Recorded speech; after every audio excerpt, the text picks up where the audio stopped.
KFI, AM 640, more stimulating talk radio. John and Ken show normally. But John is on vacation this week. I'm here with Shannon. Chris Little is doing the news, a little shifting around.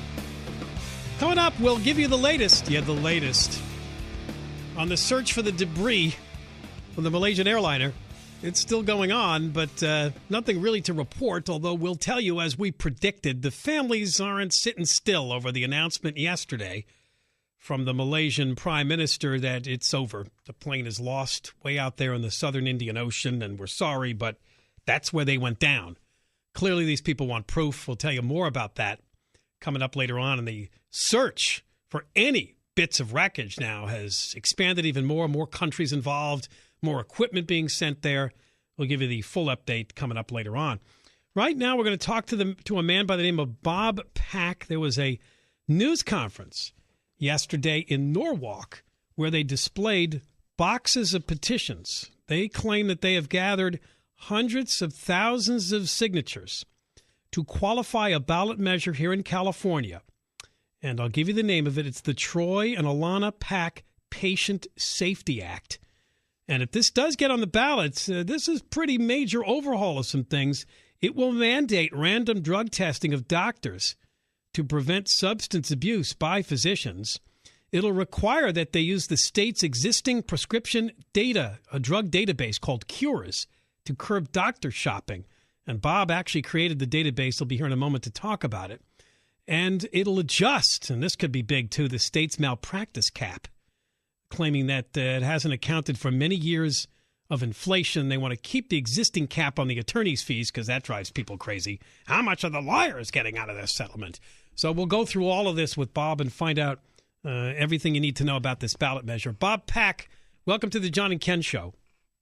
Thanks for having me. All right. So first, tell us the tough story about your children. Well, 10 years ago, my two children and my wife went for a walk in our town in Northern California, Danville, and to get an ice cream. And a woman drove off the road and ran the three of them over, and it killed my two young children. Troy was 10 and Alana was 7. And as it turns out, she was a prescription narcotic drug abuser. And what did you discover upon tracing her drug use? Well, it came out through an investigation that she had received thousands of narcotic pills from a single HMO, where 6 doctors working at that HMO prescribed her the thousands of Vicodin pills and other narcotics, and she was addicted to them. And when I found out the doctors didn't share a medical file or didn't talk to each other and never verified that she actually even had an injury to receive that kind of medication, I was really appalled and wanted to do something about it. I mean, thousands. What time period did she collect thousands of pills? In just a year. So there was no database back then that doctors could access and check voluntarily if they wanted to see if a patient was taking any other pills? Well, the state had a database set up, a prescription drug monitoring program. The trouble is that in order to try to check on a patient, and it wasn't done very often, is the doctor had to fax in or write in a request, and it would take months to get a response back. Well, that doesn't sound very high-tech. No, it doesn't. And so I had a high-tech background working in the Internet space for many years.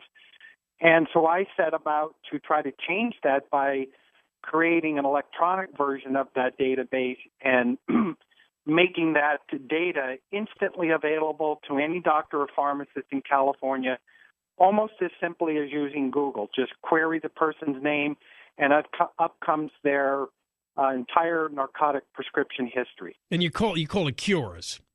It's called Cures. It stands for the Controlled Substance Utilization Review and Evaluation System. But it's not mandatory right now that anybody use it. It's not mandatory. In fact, I tried to make it mandatory this past year in 2013. I co-authored a Senate bill with my local senator to make it mandatory, and the medical industry fought it hard and was able to defeat it. Sure, because they're making so much money off these pills. Well, I got a side question. How easy is it to access the database? I mean, can I Google Shannon's name to see whether or not she's taking drugs? Or you have to have like passwords or something to be able to look up this kind of information? Obviously with HIPAA laws in California and security and privacy, it's the doctor has to be pre-qualified, so they have to submit their federal DEA number, their medical license number, and some other data about themselves. Then once that's verified by the Department of Justice in California and Sacramento, then they receive a secure password and they're able to access the system. And how long have you had this Cures up and running? Well, I developed it with the Department of Justice under Attorney General Jerry Brown at the time, and it went live in late 2009. The problem is that as soon as it went live,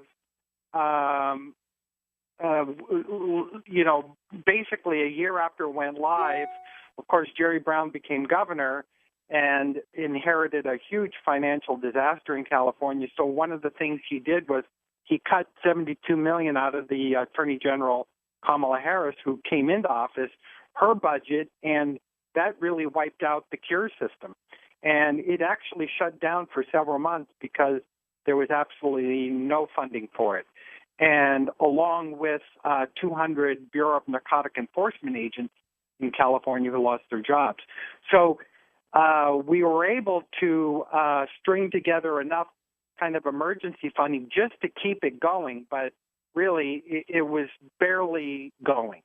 And so the past couple of years have been very difficult in order to enroll doctors and use the system and promote it. And so this ballot measure would fund it, I take it, too? No, the ballot measure does not fund it. Here's what happened. In 2013, we also created a Senate bill that would require the long-term funding for the program, and that bill passed. Oh, okay, so yeah. Now it's being funded, and we actually received a couple $1 million in emergency funding from the state, along with the long-term funding. So now the program is being kept up to speed. It's being groomed and scaled for larger usage, and now more doctors will begin to enroll. But the issue is it's not mandatory, and this ballot measure, again, has the language to make it mandatory. And by the way, it would be on both ends, because it's not only important that you check the database to see if the person in front of you has already gotten a bunch of these pills, but you also have to put the information in so someone else can check it and find that out. Yeah, so that already is a state law, which requires once a pharmacist fills a narcotic prescription, they have 7 days to get it in that database. That's a state law. So there's already that system works fine. The database houses right now about 150 million narcotic prescription files. All right, hang on, Bob. We're going to talk more with Bob Pack, along with his wife, Carmen. They are behind a ballot initiative, the Troy and Alana Pack Patient Safety Act. They believe they've already collected enough signatures to qualify this for November, but it's going to be some time to go through this and make sure that that's true. But this is going to be kind of groundbreaking in the state of California. We've just been talking about the database, so you could check up to see whether or not somebody's doctor shopping and not getting too many pills from too many different doctors, because sadly that's what took the lives of Bob's kids. The bill would make it illegal for doctors to prescribe narcotics without checking the database. Right, and we'll talk more about the other provisions. The one that really has my interest is the mandatory random drug testing of doctors. We'll get more from Bob Pack when we return here on the John and Ken Show with Shannon Farron in for John. Chris Little has a news update. Hey, John and Ken Show. John Cobell, Ken Champeau on KFI. Shannon's in for John. We're talking to Bob Pack. Bob, along with his wife Carmen, have really organized. They got together to collect signatures on petitions to put a ballot measure out there for you to vote on in November. They lost 2 children. They live up in Danville to a drunk and drugged driver. And the drug part's important to talk about what this measure is. It's called the Troy and Alana Patient Safety Act, because the driver had basically doctor shopped She visited a bunch of doctors in the same Walnut Creek hospital. She got multiple prescriptions for Vicodin and muscle relaxants. And, obviously Bob and Carmen mourned for their kids, so they decided that they were going to do something about this. And eventually Bob designed something called the Cures Database. It's a computerized system that tracks narcotic prescriptions. So you can go into the database and see who might be doctor shopping out there. And that's mentioned in the ballot initiative, as you told us in the last segment. It's already had a separate Senate bill that passed to fund it, but it would make the database mandatory. It's called Cures. So let's get Bob back on and talk about a couple of other things in this possible ballot measure for us to vote on.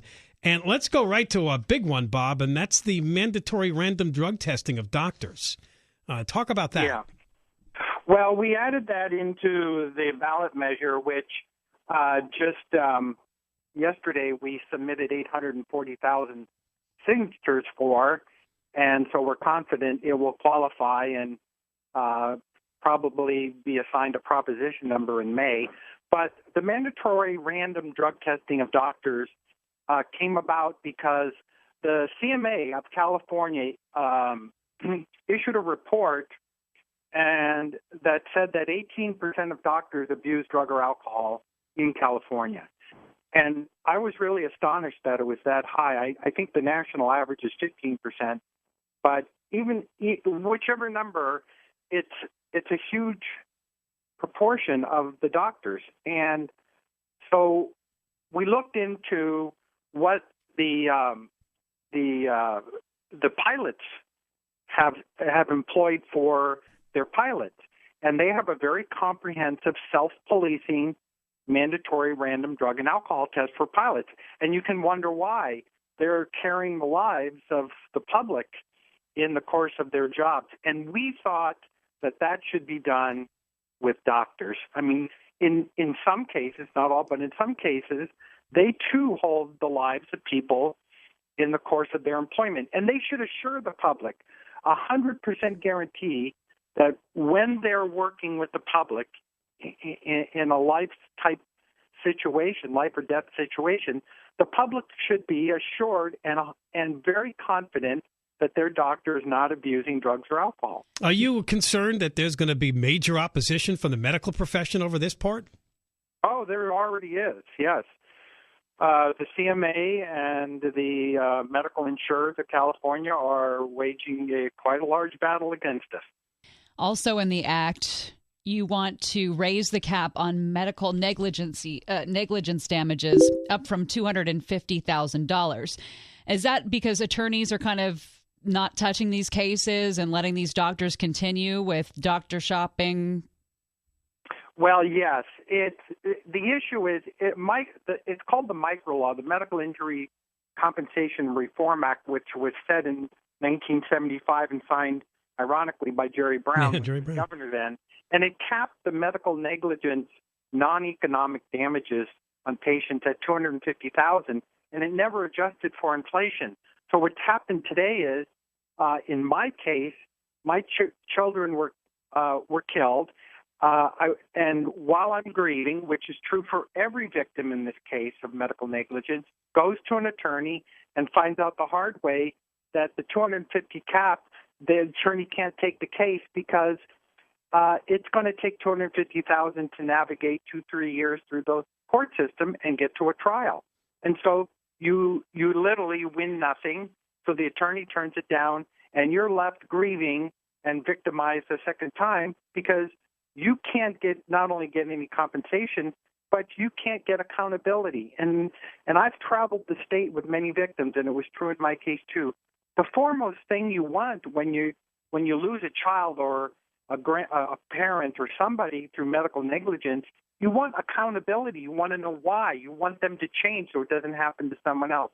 And without going to court, nothing happens. So the adjustment for inflation might bring the cap up to what kind of level? Well, it would adjust it for 38 years of inflation for California, which would bring it up to about $1.1 million, and then tie it to the CPI index for every year from there on out, adjusting it for inflation. I think that's a very fair thing. I'm actually appalled and shocked that the state legislature hasn't done this in the past. But you'd be keeping the cap on attorneys' fees? And the cap on attorney's fees would stay the same language that was passed. And it's a scale, and it's a reduced scale, so their percentage goes down depending on what proportion of the 250, or how much, whether you get 250 or 2 or 100 or whatever. And so it's a very fair. In fact, what's really interesting is only a week ago, the Florida State Supreme Court, where Florida has a cap similar to California's, struck it down as unconstitutional. Wow. All right. Well, Bob, we appreciate you talking to us. We just got to go. We will tell people to go to the website, which is pacact.org. Yes, pacact.org, and they can find out more information.